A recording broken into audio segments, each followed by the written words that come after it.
Much, Acting Deputy President. I rise to take note of the Housing Australia Future Fund order of 17 September and a letter responding to the order from the Minister and attachment. Sorry, what number is that? Number 11. Sorry. Number 11. Yes, go ahead. Thank you, Acting Deputy President. Well, on the 16th of September, the Housing Minister, Claire O'Neill, released a statement in conjunction with the Prime Minister outlining that the government was going to direct in some form that the Housing Australia Future Fund, through Housing Australia, would be creating thousands of houses. And they've said this is the first round of Labor's Housing Australia Future Fund and National Housing Accord programs, which will deliver about 13,000 new homes. Yes. On the 17th of September, the next day, the Senate passed an order requiring that the details of the recipients of these funds ought to be published, which I think is quite a reasonable request from the Senate, given that all we have from the Housing Minister is a couple of pages on the Treasury website.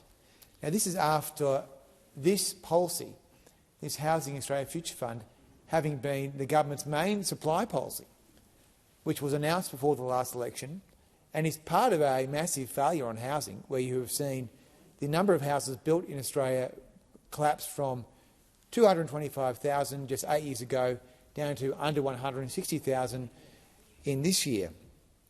And so this order of the Senate from over almost a month ago, all it requires is who actually is going to receive taxpayer funds and the details of correspondence with institutional investors.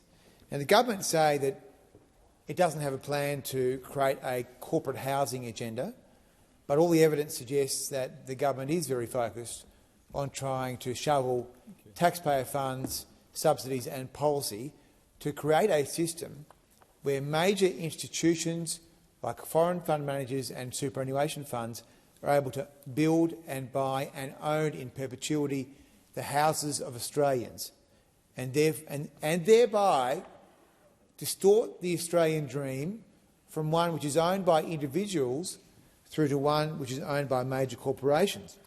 Now, of course, one of the organisations that has sought to do business with the Housing Australia Future Fund and the Housing Australia organisation is the CBUS Super Fund, which is chaired by Mr Wayne Swan, who's also the President of the Labor Party, and I would have thought it would be reasonable that we could get an answer to whether or not that organisation, which is connected with the CFMEU, is going to be one of the recipients, either directly or as a consortium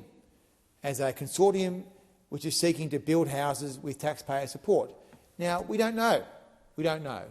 But what we do know is that this parliament thought it was important enough to put the CFMEU into administration, but it has not sought to protect taxpayer funds held in the HAF from being plundered by the CFMEU through its associate CBUS, and the lack of transparency here is frankly astounding.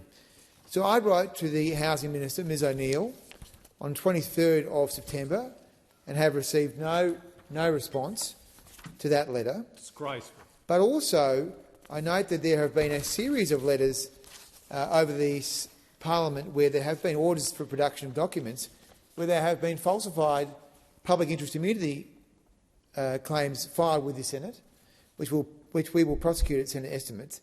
But on this occasion, in relation to this order, the Minister, Ms O'Neill, has written to the Finance Minister suggesting that, quote, there is a need to review the identified documents consistent with standard practice to ensure their content is suitable for public disclosure. Well, they've already announced that they're going to build all these houses with taxpayer funds. So surely, if they've already made the announcement with the big press release with the Prime Minister, surely the government should stick to its promise that it was going to be a government of integrity and transparency and provide the information of who exactly is going to get this taxpayer funding. Which organisations? Does it include CBUS? Does it include the CFMEU?